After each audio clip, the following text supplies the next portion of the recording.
Hello students. आज की हमारी ये वीडियो बेस्ड है क्लास 9 की एनसीईआरटी मैथमेटिक्स के एक चैप्टर इंट्रोडक्शन ऑफ पॉलिनोमियल्स पर।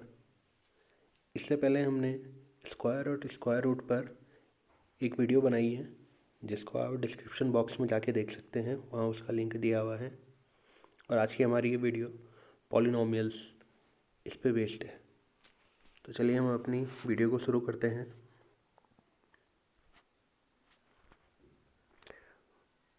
पॉलिनोमियल समझने से पहले हमें टर्म्स, जिसे हिंदी में कहा जाता है पद, इसको समझना पड़ेगा। टर्म्स बेसिकली कांस्टेंट और वेरिएबल्स, इसका कॉम्बिनेशन होता है। मैथ्स में अगर हम कांस्टेंट और वेरिएबल्स की बात करें तो जो भी आपको नंबर दिया हुआ होता है या जो कोई भी नंबर होता है वो हमेशा कांस्टेंट होता है, क्योंकि उसकी वैल्यू हमेशा फिक्स होती है। जैसे हम आपको कहें कि 5 या 5, तो आप हमेशा ऐसे ही लिखेंगे क्योंकि इसकी वैल्यू फिक्स है। आपको कहा जाएगा 10, तो आप हमेशा ऐसे ही लिखेंगे क्योंकि इसकी वैल्यू फिक्स है। तो जिन चीज़ों की वैल्यू फिक्स होती है उसे कहा जाता है कांस्टेंट। वेरिएबल्स जैसे कि नाम से ही है, वेरी यानी जो बार बार चेंज होता रहता है, जो बार बार बदलता रहता है, उसे हम वेरिएबल्स कहते हैं। तो मैथ्स में जो वेरिएबल्स होते हैं उन्हें जो इंग्लिश के अल्फ़ाबेट्स होते हैं उससे डिनोट करते हैं। जैसे यहाँ पे आप देख रहे हैं एक्स, ये वेरिएबल हुआ, यहाँ पे वाई ये वेरिएबल हुआ, यहाँ पे जेड, यहाँ पे पी, यहाँ पे जेड, यहाँ पे वाई, यहाँ पे एक्स, यहाँ पे एक्स। तो ये सारे वेरिएबल्स हुए।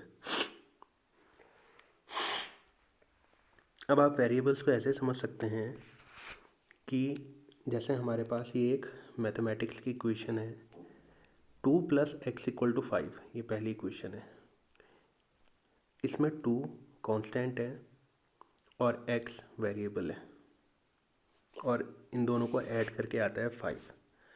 तो बेसिकली हम इसको ऐसा समझ सकते हैं कि 2 में किसी नंबर को ऐड करके 5 आता है। 2 में किसी नंबर को ऐड करके 5 आता है, सो वो नंबर क्या होगा हम कैलकुलेशन करके निकाल सकते हैं कि 2 में 3 को अगर हम ऐड करेंगे तो इसकी वैल्यू आएगी 5। यानी हमारे पास जो यहाँ पे वेरिएबल x था उसकी वैल्यू आई है हमारे पास 3। ठीक, लेकिन अगर हम इसी इक्वेशन में x के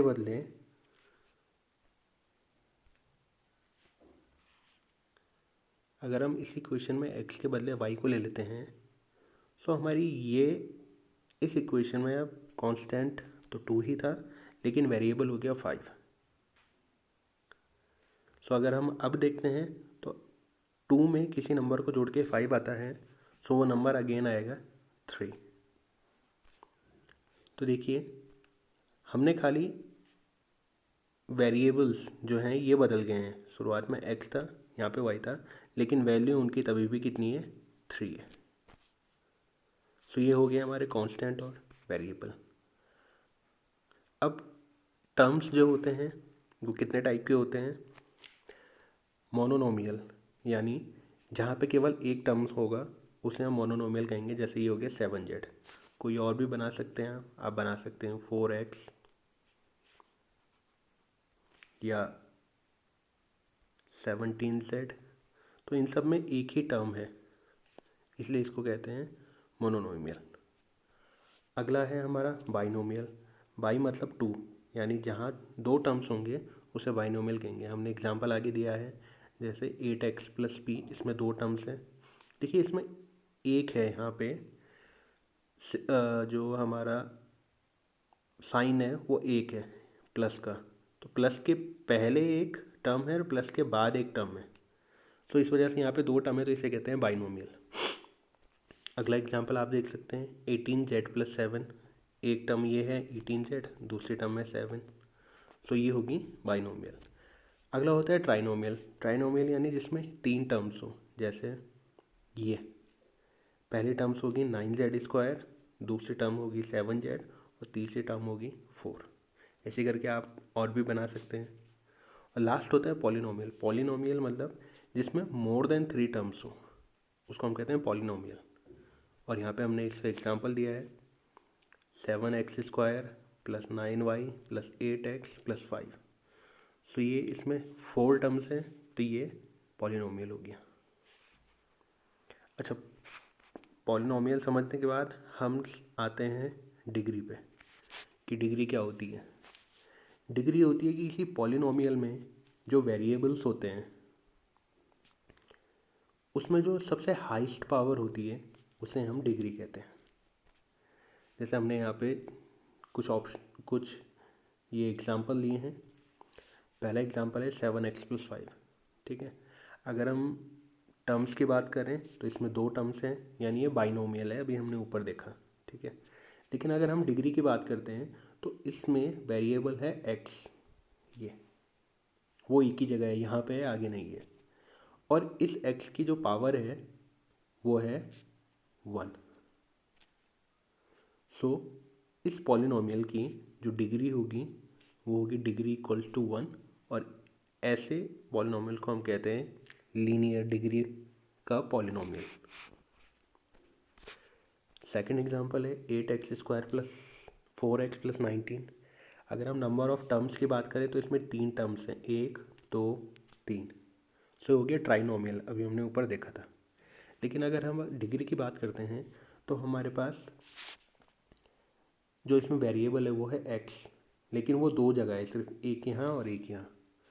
दोनों जगह में हम अगर डिग्री की बात करते हैं तो इस वाली टर्म्स की डिग्री है 1 और इस वाली टर्म्स की डिग्री है, मतलब जो हाईएस्ट पावर है इसमें वो है 2।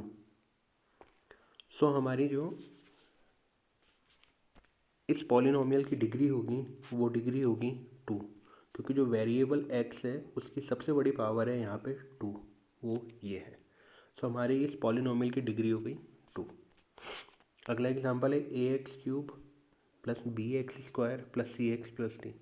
टर्म्स की बात करते हैं तो 4 टर्म्स हैं, 1 2 3 4 टर्म्स, यानी पॉलिनोमियल, क्योंकि मोर देन 3 हो गया, अभी हमने पीछे देखा था। अगर हम डिग्री की बात करते हैं तो इसमें वेरिएबल यहाँ पे है, यहाँ पे है, यहाँ पे है। इन वेरिएबल्स की सबसे बड़ी पावर है ये x की पावर 3। सो इसकी डिग्री हो गई 3 और इसे कहते हैं हम क्यूबिक डिग्री का पॉलिनोमियल। चौथा एग्जांपल है आपके पास ये 4x⁵ + 9x⁷ + 3x² + 5। जब इस टाइप के क्वेश्चन आएंगे तो आपने एक चीज़ और देखनी है कि आपने जो आपको पॉलिनोमियल दिया गया रहेगा आपने उसको अरेंज करना है, सबसे बड़ी पावर से सबसे छोटी पावर की ओर लिखता जाना है। सो हमने इसको अरेंज किया है। यहाँ पे सबसे पहले बड़ी पावर 7 है तो ये 7 आया, उसके बाद पावर 5 है 5 आया, फिर पावर 2 है, फिर पावर 2, फिर बिना वेरिएबल्स वाला जो टर्म है वो लिख दिया हमने, जो हो गया 5। अब हमारा ये अरेंज हो गया है। इसमें हम देखते हैं सबसे बड़ी पावर 7 है, 7 है, सो इसकी डिग्री हो गई 7। सो होप आपको ये डिग्री और टर्म्स पॉलिनोमियल्स जो है ये समझ में आ गया होगा। अच्छा, एक चीज़ हम और देख लेते हैं, एक टर्म आता है ये कॉफिशिएंट।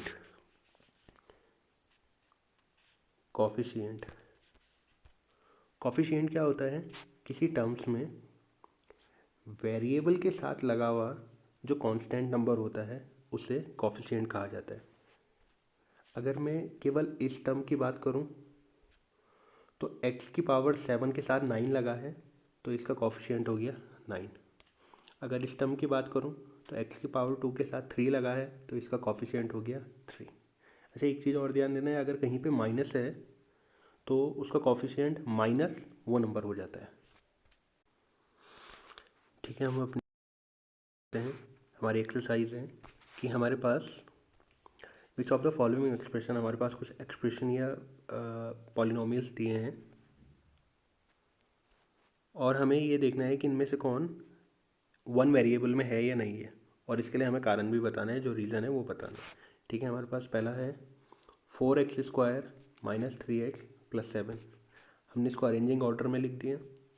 ठीक है, अरेंजिंग ऑर्डर में ही है 4x² माइनस 3x। अच्छा, हम 7 को 7 इंटू एक्स की पावर 0 लिख सकते हैं, क्योंकि x की पावर 0 की वैल्यू हमेशा 1 होती है। अब हम इसमें ये देखते हैं कि देखिए इसमें जो वेरिएबल है वो एक ही है, x x x। ठीक है, सो ये एक पॉलिनोमियल है, और पॉलिनोमियल इस वजह से भी है क्योंकि हमारे जितने भी वेरिएबल्स हैं सबकी जो पावर है या सबकी जो एक्सपोनेंट है, ये जो लिखा हुआ है वो एक होल नंबर है। होल नंबर में क्या होता है, या तो वो ज़ीरो होगा या वो कोई पॉजिटिव नंबर होगा विदाउट डेसिमल। 1 हो सकता है, 2 हो सकता है, 3 हो सकता है, लेकिन कभी नेगेटिव नंबर या डेसिमल में नहीं होगा, तो इसको बोलते हैं होल नंबर। सो हम यहाँ देख, पावर 2 है यानी होल नंबर, पावर 1 है यानी होल नंबर, अगले की पावर 0 है यानी होल नंबर। तो इस वजह से हमारा ये जो एक्सप्रेशन दिया गया है ये एक पॉलिनोमियल है। अगला एग्जांपल है हमारे पास y² प्लस √2। इसको हम लिखते हैं तो y की पावर 2 ऐसा है, प्लस √2 को या √2 को हम y की पावर 0 लिख सकते हैं, हो गया। उसके बाद हम चेक करते हैं, क्योंकि इसमें ये जो वेरिएबल है वो एक ही है जो है y, ये यहाँ पे भी यहाँ पे भी। दूसरी चीज़ कि वेरिएबल की जो पावर है या एक्सपोनेंट है वो यहाँ पे है 2 और यहाँ पे है 1। तो दोनों के दोनों होल नंबर है, 2 भी और 0 भी, दोनों के दोनों होल नंबर है। तो इसका मतलब हमारा ये जो दिया है हमें एक्सप्रेशन यहाँ पे दिया है ये वाला, ये एक पॉलिनोमियल है। ठीक है, अब हम यहाँ पे आते हैं, हमारी अगली जो एक्सप्रेशन दी गई है हमें, या जो क्वेश्चन दिया गया है वो है 3√t प्लस t√2। हम यहाँ पे देखते हैं कि √t को हम t की पावर 1/2 लिख सकते हैं, तो हमने वो यहाँ पे लिख दिया, और t√2 को √2 इंटू टी भी लिखा जा सकता है। अब देखिए हमारे पास जो ये वाला एक्सप्रेशन दिया गया है इसमें जो वेरिएबल है वो t है, यहाँ पे भी और यहाँ पे भी, दोनों जगह। लेकिन पहले वाला जो टर्म्स है, जो ये वाली टर्म है, इसमें t की पावर होगी 1/2, जो होल नंबर नहीं है, क्योंकि हमने अभी पढ़ा था होल नंबर होने के लिए उसको फ्रैक्शन में या डेसिमल में नहीं होना है। तो सीधे सीधे हम ये कह सकते हैं कि जो ये एक्सप्रेशन हमें दिया गया है ये एक पॉलिनोमियल नहीं है। ऐसे चौथे वाले एक्सप्रेशन की बात करते हैं, y plus 2/y। Sir arrange कर सकते हैं, y जब कोई चीज़ अपॉन में होती है 1/y या 1/x कुछ भी होता है, तो जब हम इसे ऊपर लेके आते हैं न्यूमरेटर में तो इसकी पावर हो जाती है माइनस में, यानी ये -1 हो जाएगा। तो इसको हम यहाँ पे लिख सकते हैं y प्लस 2/y। इसको हमने ऐसे अरेंज कर दिया, y प्लस 2.y की पावर -1। अब यहाँ पे जो हमारा वेरिएबल है वो है y यहाँ पे भी है, y यहाँ पे भी है। लेकिन जब हम इसकी पावर चेक करते हैं तो पहले वाले की पावर तो है 1, लेकिन दूसरे वाले 1। और हम जानते हैं कि पॉलिनोमियल के लिए पावर या तो प्लस में होनी चाहिए या ज़ीरो हो, लेकिन ना तो नेगेटिव हो और ना डेसिमल या फ्रैक्शन में हो। तो चूँकि यहाँ पे नेगेटिव है, सो इस वजह से हमारी ये पॉलिनोमियल नहीं है। ऐसे ही अगले उसमें बात करते हैं, x की पावर 10, y की पावर 3, t की पावर 50। अब हम यहाँ पे सीधे सीधे देखते हैं कि हमारी जो पॉलिनोमियल है उसमें 3 वेरिएबल्स हैं, x, y और t। अब चूँकि 3 वेरिएबल्स हैं तो सीधे सीधे ये पॉलिनोमियल नहीं होगा, क्योंकि पॉलिनोमियल के लिए आपको वेरिएबल एक ही रखना पड़ेगा।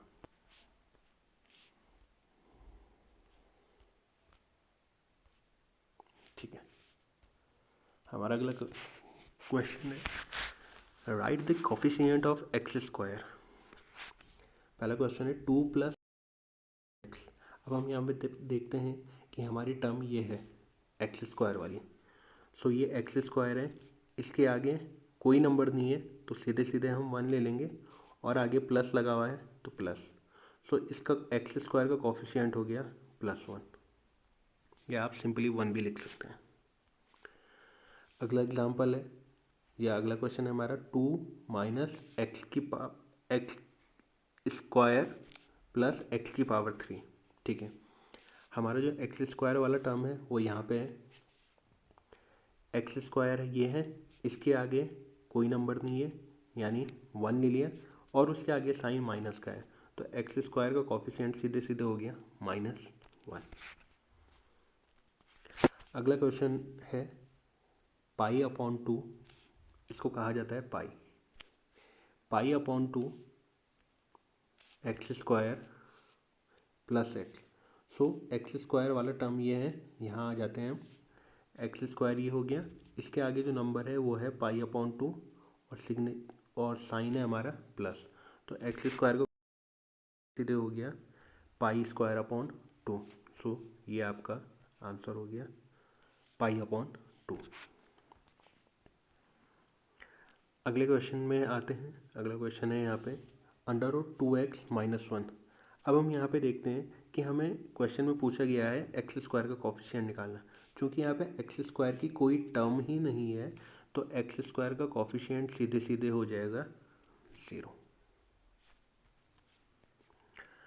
क्वेश्चन नंबर 3 है give 1 example each of a binomial of degree 35 end of a monomial of degree 100। तो पहले आपको कहा गया है कि आपको एक बाइनोमियल बनाना है। सो यहाँ पे हमने जो बाइनोमियल बनाई है वो ये बनाई है, आप देख सकते हैं बाइनोमियल यानी 2 टर्म्स होनी चाहिए, एक टर्म ये है एक टर्म ये है, और उसने कहा कि डिग्री 35 यानी जो सबसे बड़ी पावर होनी चाहिए वो 35 होनी चाहिए, तो ये सबसे बड़ी पावर 35 है। अच्छा, हम इसको आप चाहो तो इसको ऐसे भी बना सकते हैं, एक एग्जांपल मैं बता देता हूँ। 8x⁵ plus 7x⁵। अब देखिए उसने कहा था हमें बाइनोमियल बनाना है, ये बाइनोमियल है, पहली टर्म ये है दूसरी टर्म ये है, और उसने कहा डिग्री 35 होनी चाहिए यानी जो मैक्सिमम पावर होनी चाहिए वो 35। तो देखिए एक पावर इसमें 30 है और एक पावर 35 है, तो चूँकि सबसे बड़ी पावर 35 होनी चाहिए तो ये हमारी डिग्री होगी। ऐसे ही हमने मोनो एक टर्म होना चाहिए, ये हमारी एक टर्म है और उसमें डिग्री 100 होनी चाहिए यानी सबसे बड़ी पावर 100 होनी चाहिए, क्योंकि एक टर्म है तो उसी की पावर हम 100 कर देंगे। कोई एग्जांपल, दूसरा एग्जांपल हम इसको ऐसे भी बना सकते हैं 7x⁵, या हम बना सकते हैं 5z⁵। तो आप कुछ भी बना सकते हैं, ये सारे इसके एग्जांपल हो जाएंगे। फोर्थ है right the degree of each polynomial. अब इसमें क्या करना है, हर पॉलिनोमियल की डिग्री लिखनी है। ठीक है, पॉलिनोमियल की डिग्री के लिए हमने आपको बताया था कि सबसे पहले पॉलिनोमियल को डिक्रीजिंग ऑर्डर में जो उसके एक्सपोनेंट या पावर है उसमें लिख देना है। तो ठीक है, ये हम देख रहे हैं कि पहले से डिक्रीजिंग में है, सबसे बड़ी पावर 3, फिर 2, फिर 1। अब चूँकि इसमें सबसे बड़ी पावर 3 है, हाईएस्ट पावर जो है वो 3 है, तो इसकी डिग्री हो गई 3। अगले क्वेश्चन है ये 4 - y²। तो इसको हम ऐसा भी लिख सकते हैं -y² + 4। अच्छा, इसमें हम देखते हैं कि हमारे वेरिएबल एक ही जगह है यहीं पे, और जब वेरिएबल एक ही जगह है तो इजी हो जाएगा। इस वेरिएबल की पावर है 2, तो सीधे सीधे इस क्वेश्चन में जो हमारी डिग्री हो गई वो हो गई 2।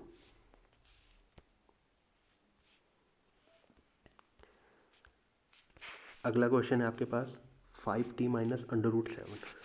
यहाँ पे भी हम देखते हैं कि हमारे पास इस टर्म में जो ये दी गई है इसमें वेरिएबल एक ही जगह है यहाँ पे, और t, और इसके ऊपर अगर हम पावर लिखना चाहें तो 1 लिख सकते हैं, तो सीधे सीधे इस क्वेश्चन की डिग्री हो गई 1।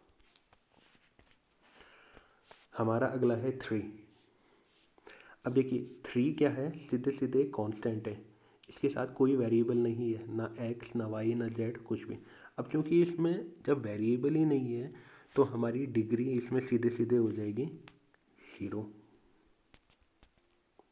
क्योंकि डिग्री निकालने के लिए वेरिएबल होना जरूरी है, और वेरिएबल्स में भी जो सबसे बड़ी पावर होगी वो डिग्री होगी, क्योंकि इसमें वेरिएबल ही नहीं है तो इसकी डिग्री सीधे सीधे हो गई 0।